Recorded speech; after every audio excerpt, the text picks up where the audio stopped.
Hello, viewers. We're back, meaning me. We we are back in our regal presence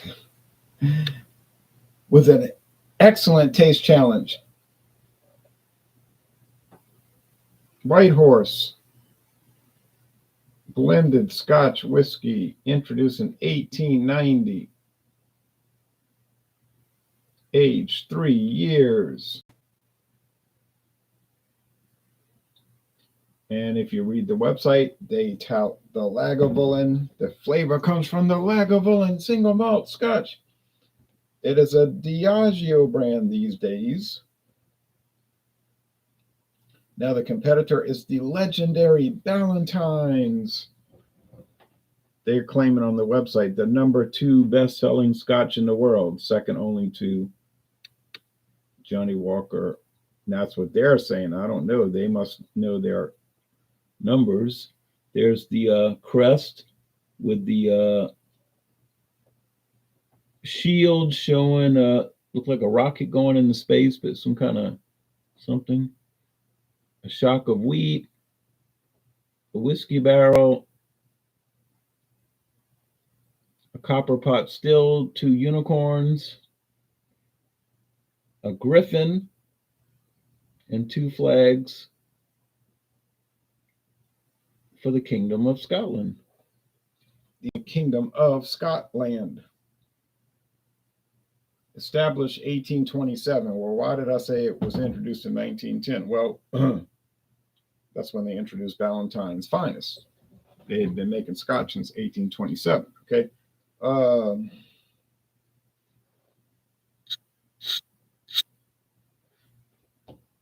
So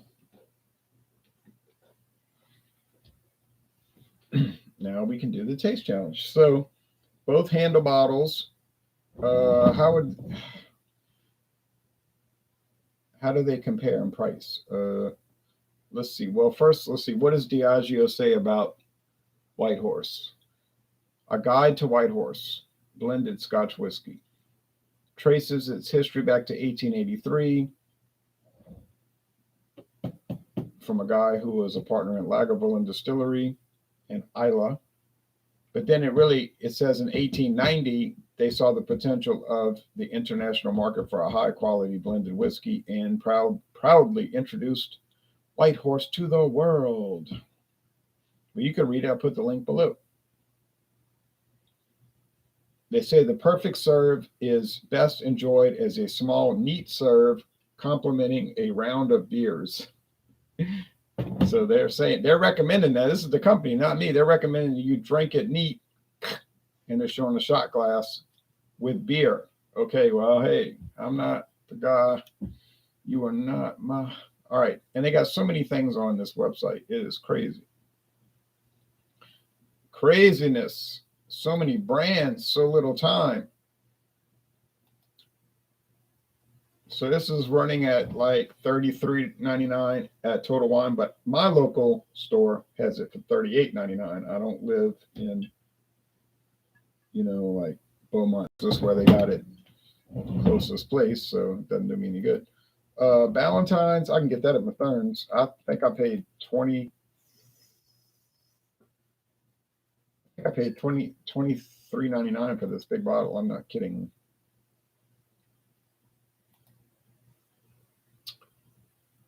Yeah, it must be right because I bought it years ago. Okay, so Total Wine's got it for $27.99 for this handle. Maybe it was $26.99, but it wasn't a lot. Ballantine 17-year-old.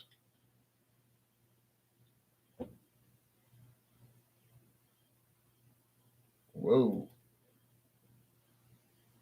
$95. Won't be buying that one anytime. 12-year-old pure malt. $29.99. That's not bad for $7.50. So they have a few products here. The regular here, what I have, the 17-year-old, the 12-year-old and the 17-year-old. Okay, fine. So price point, Ballantines a little cheaper, but it's got no age statement. What is their range on their website? Well, if I look at Chivas Bros, They've got some Borderlands Bar Edition, Moxie's Borderland. I don't know. It's some kind of promotional labeling.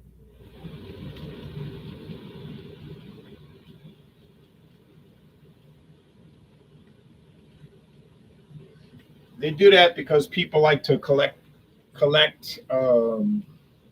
bottles. Like they'll have Batman versus Joker collectible. You know what I'm saying? Like for movies or something. Doctor Strange Love promotion. Valentine's Finest. Yeah, there's another promotional. Uh, Valentine's Light, 20 degrees. It's a light, low alcohol scotch. 7-year age. I ain't never seen that. American barrels. 12-year age. Well, I can get Valentine's Wild. It's like a fruit infusion. Valentine's Brazil. I think it's pineapple infusion. Valentine's Barrel Smooth blended scotch. 15-year age Glenbergie with Glenbergie single malt. Valentine's 15-year age Milton Duff. Glen Tauchers 15-year. Glenbergie 18-year. Glen Tauchers 15-year. Valentine's 17-year. Valentine's 21-year age. You know that's going to be over $100. 23-year age, that's probably $150. 30-year age, yeah, hundreds of dollars.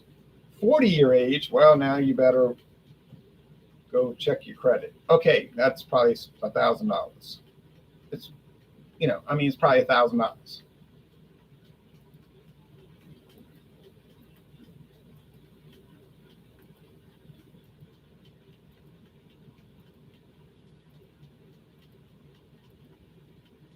Passion fruit. So it's the same thing. I mean, it's the 40-year age good? How would I know? I will never know unless you let me try some of yours for free.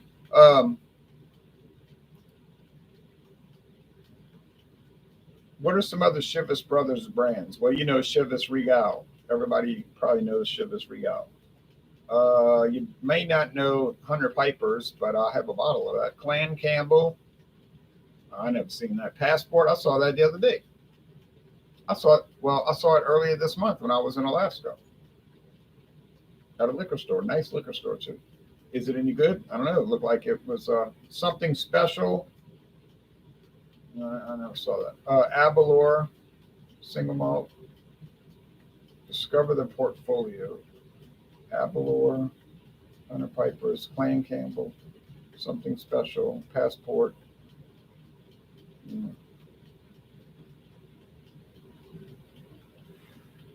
Well, it's not just these. There's a lot.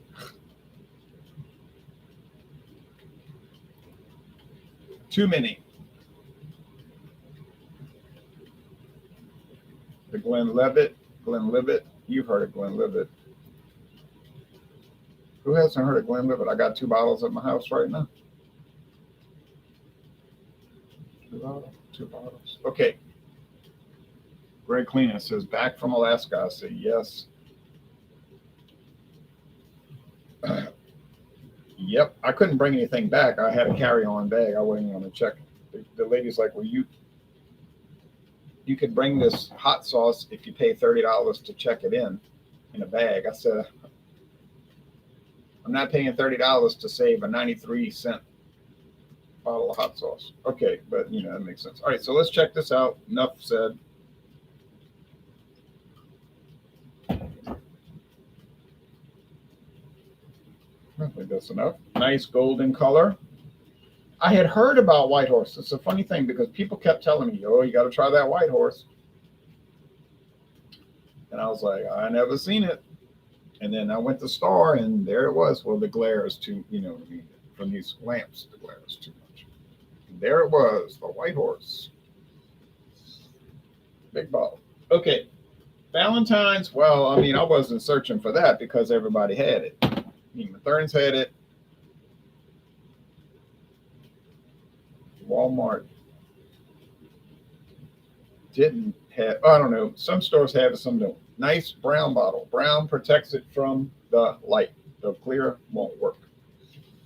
But I got a good deal in this huge bottle, and I'm not even halfway done, so it's going to last and last. And built-in pourer also nice.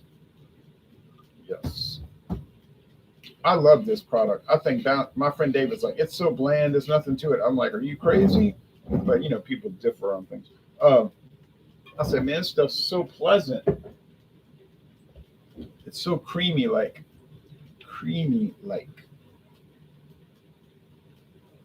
Yikes, pour too much. Yeah.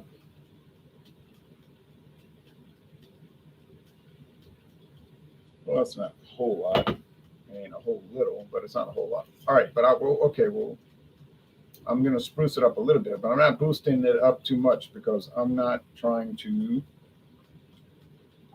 I'm not really worried about the drinking part. I'm worried about wasting it. I'm trying to be very conservative so I can go on in perpetuity with taste challenges. All right, they're both gold.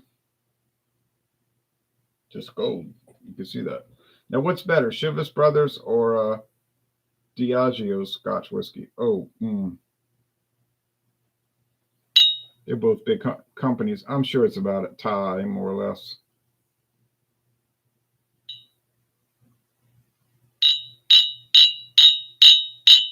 But you probably got your adherents. Some people are just like, oh no, I don't mess with that Diageo stuff. And then you got the Diageo people that say, oh, Chivas Brothers, that's trash, garbage, filth. But it's probably not that extreme. Most people are probably like myself. They like both. And they drink both. Well, I don't drink whiskey, but you know what I'm saying? They do. Well, they drink it, and then I do the taste challenges. They drink it, and I do taste challenges. All right. Here we go. I have no predictions, but okay. So the White Horse will cost you about $5 more per bottle. Let's just say five. Yeah, about $5 more per bottle. If you're buying regular bottles, maybe it's $4 more. I mean, they're close. They're close. They're close, but they're not identical, but they're close. People look at Ballantines like that's a cheap Scotch. Well, yeah, maybe not the 40-year-old. It's probably $1,000 a bottle, but I know you probably can't even get it in the United States. Not too many places. Okay. I was running my mouth, so I mixed them up and I lost track. And that's the whole point of doing that, because you don't want to keep track of which is which, because you want it to be a blind taste test. I have labels at the bottom of the glasses. Yeah. Fumes, alcohol fumes. I mean, yeah, smells good. Smells like I say all the time with these, smell like cereal grains. It's like not that different from Cheerios or cornflakes. I'm not talking about the sweetened ones. I'm talking about the unsweetened, the regular ones that the kids hate to eat, like myself when I was a child. My mama would let me put honey on it, though, not sugar. My father would let me put sugar. It's like that. The parent.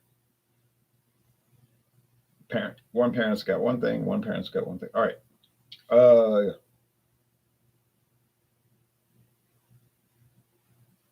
This has like almost like a wine aroma to it. It doesn't contain any kind of wine. It's probably the oak.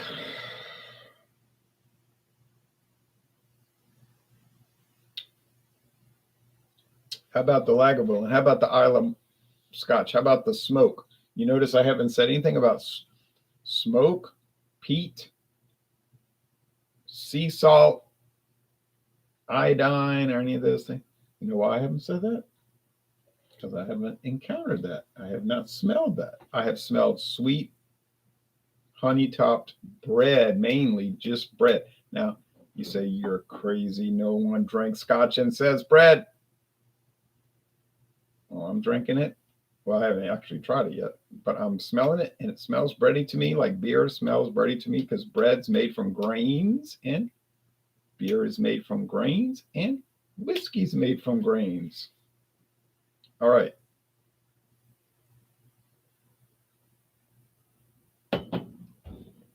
And I wish it would rain. The rain's going north of us, east of us, south of us, west of us. It's like we're in a bubble. And we cannot get rain here, and it's been 30 days, over 30 days. It's incredible. Everything is dying. And they're talking about, oh, it's flooding in the eastern New Orleans, Slidell area. I'm like, I don't want to flood. Obviously, I like some rain. I don't want a bad storm. It kicked up. I lost 2 hours of sleep last night. I heard that storm. I jumped up, went shut the window to the shed. It was 12:55, 1 o'clock. And I heard it sound like a tornado. The air spinning, like a fan. I said, ooh, tornado. Not a train. It sounds like a train if it's coming at you, but it sounds like a fan if it's like parallel to you or something. I said, uh-oh. But then I could tell, like, after just a few seconds, I said, it's going to the northeast. It's going east, parallel. And then it was gone. And the wind was strong, leaves, branches everywhere. But it's funny how you could hear them when they move, like when a bad tornado hit in 2016 and destroyed many houses in this town.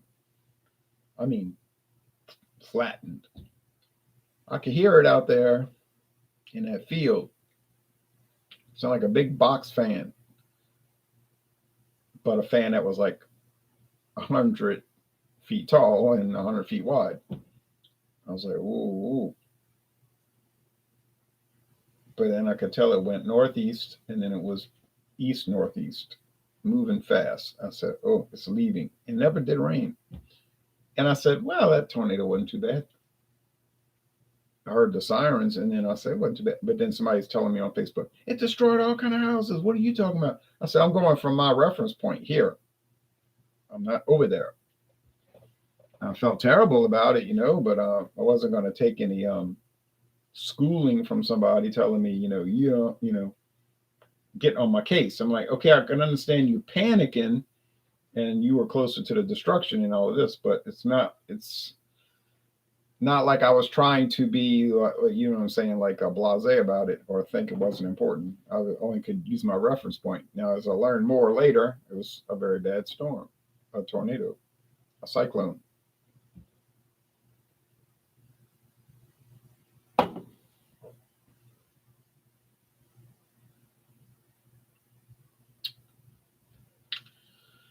I'll tell you what, you could tell these apart, then you do the challenge. I'll watch it. I want to see it, okay? Not where you looking at each one and saying, this one's better, like the other 2 days ago. That's Buffalo Trace, that's Eagle Rare, and the guy's saying, oh, Eagle Rare is such and such, and Buffalo Trace is such and such. It's this, it's that, it's the other thing, this, that, other thing, goes on and on. Good video. He says, but I think Buffalo Trace is better than I thought, but he said Eagle Rare is obviously better. No surprise to anybody. I said, but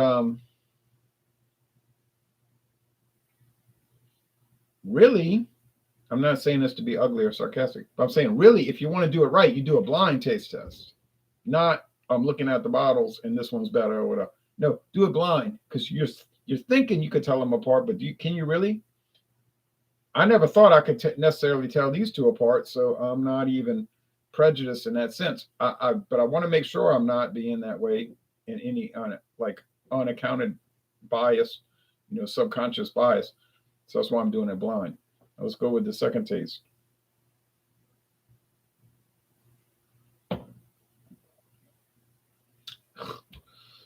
It's the same thing. It's like honey top white bread crust. And you say, got you now, because you said that about some beers. Yeah, I've tried a few beers that had that same flavor, honey top white. I mean, I'm not saying I tried a lot, but a few. You got very bready beers, usually from Germany, but or the Czech Republic, but okay, or Slovakia, or Austria. You know what I mean? That area, that Central Europe, East Central Europe. But this is very bready. Let's go with this one.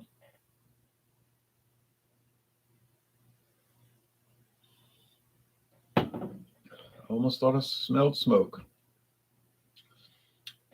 Now, see, this is breading. It has the honey, little bitey, but it's not really too bitey. It's more or less smooth. You know what I'm saying? It's predominantly smooth. Now, is it exceptional, exciting, and new? Just luxurious and wonderful and just fabulously great? I don't really believe that, but after all, considering what I paid, I don't really care. Now, would I drink it with beers? No, I don't do that. I don't care what the website says. And this is the company's website. I'm not going to sit there and drink whiskey shots and drink beer together. I don't need that in my life. Okay. Uh, I drank 4 beers today. That was enough. One at 8. Well, it was actually 7:30. And then one at around 1:30 in the afternoon, and then around 3:30 in the afternoon, and then 4:30, 4:40. So okay, that's 4. 3 Milwaukee's Best Light, kind of bland, but light, 96 calories, 4.1% alcohol. That's a good idea. The early one was the 10% bomber, fighter bomber. That lime margarita thing. That thing was. Woo. I do remember cutting the grass. I did cut it because it's really nice. I'm just joking, but I mean it's nice. It came out nice. Now we just need rain. And then I did these a couple of taste challenges early at dawn, and then later. And that now, I don't think that's a lot. We just doing minimal amounts. Okay, I know I'm stalling because I'm trying to use like psychological warfare to figure out which is which without letting letting you know that I can't get this straight. But this is creamy, and when I taste creamy, like that Cadbury cream egg, that cream filling, I think of Ballantines. I think Ballantines is like the creamiest Scotch whiskey or any whiskey. Let's say that Irish, Canadian, American is like the creamiest whiskey in the world. I don't know why you would say this product is bad because it tastes so good. I hate myself for loving you, like Joan Jett might say. No, but I don't. I'm just kidding. I don't hate myself. I love it. I love it.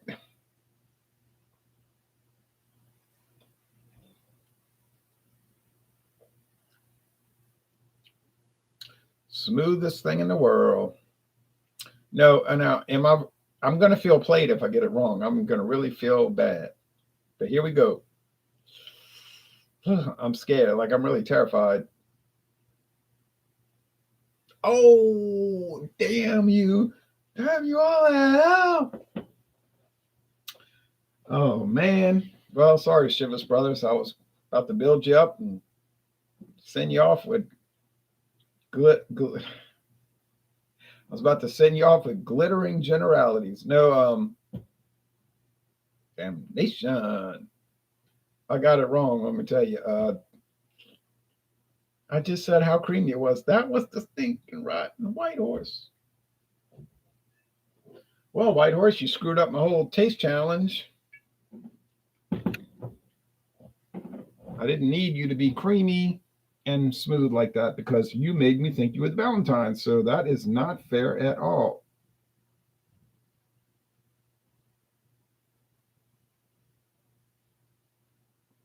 So my advice to Diageo is if you could make this taste a little worse and a little less smooth and a little rougher around the edges, you wouldn't keep messing up my taste challenges.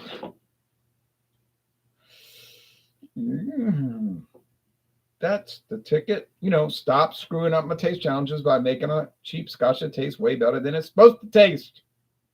Doggone it, it's making me angry. And that's just not right.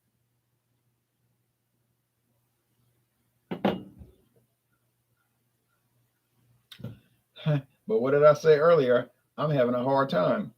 I'm stalling. I don't know what to say. I'm trying to trying to figure out the products. Well, obviously, they're very close. And if you told me, which would you rather drink, White Horse or Ballantines? Tell me now. I would say I would rather drink both. I would rather drink both. So, yeah, well, that was not so great because I got them mixed up. And you're watching and saying, that's why the people don't do the blind taste test because they don't want to be on air and getting it screwed up and looking foolish. And a man in my position can't afford to look ridiculous. Now you get the hell out of here. So yeah, so makes me look ridiculous.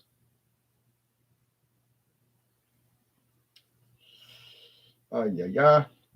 Oh well, Ballantines. I guess you got one up by the White Horse.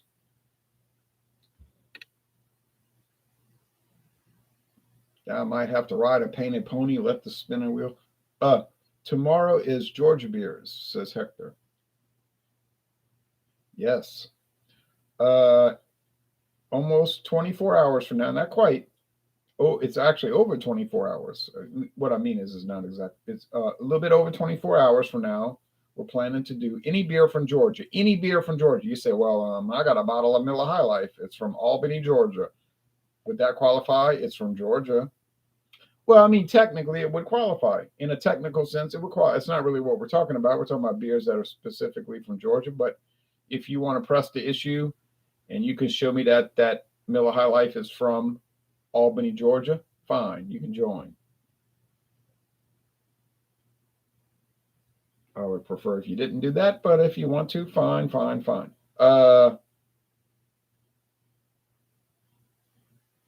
But yeah, why are you throwing me off? It's Alabama beers. We did Georgia beers last week. Hector. And there's no Miller, Coors, etc. big breweries in Alabama. So yeah, you can't get away with it that time. This time, right? Alabama beers, Alabama. Okay, Alabama. What am I thinking? I went and bought a special can. I got it in my fridge. It's called Trim Tab Candy Store Sour. 8%. Ooh. I have to do a solo review before we go live because I only have one can. I'm not really dying to be paying $3.99 for a bunch of cans each. Sour beers, A, I don't really like those. B, I don't want to pay $3.99 for a second can. C, there's no third option. So tomorrow night at 7:20 Eastern, 4:20 Los Angeles, California time, we're going to do Alabama beers. Any beer from Alabama. And I guess Trim Tab. I mean, I never had a bad Trim Tab beer. I mean, I'm not into all that sour stuff, which to me is not even sour. It's more like tart. Tastes like they're telling you on the website. Oh, they're showing gummy bears. Oh, it tastes like candy. Remember going to the candy store and getting candy? This beer tastes like that. And they're showing gummy bears on the label. I'm like, oh, that's going to be great. You know what I mean? Great in the sense that it's not going to be good. But anyway, and then the week after that, oh, I'm sure it'll probably be all right. You know what I mean? It'll probably be an A in its own little world. Just I don't want to be part of that world. And then the week after is Louisiana beers. Well, I got that made in the shade because I got a bottle of PB and Jams in my fridge right now.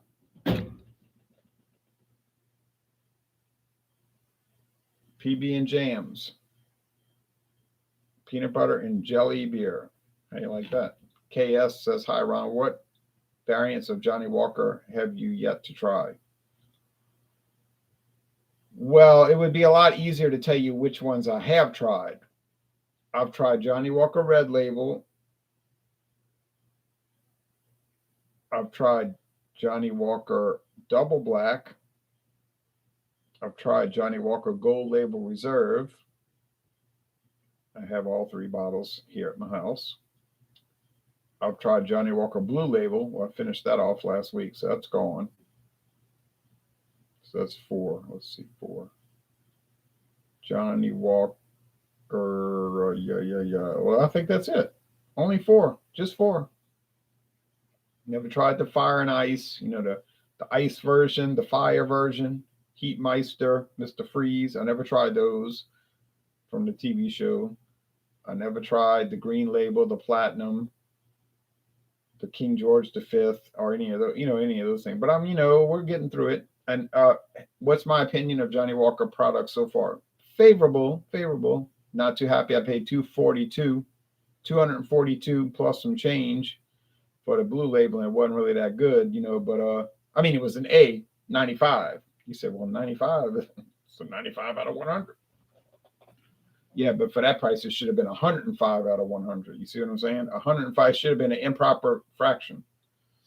So anyway, well, this was a draw, but I had a feeling this could be a tough one, but it was a little tougher than I thought, honestly. But if you think you could tell Ballantines apart from White Horse, go ahead, do the taste challenge. I'll watch it, but you got to go through all the scotches. Don't just do a one-off. Do the whole thing.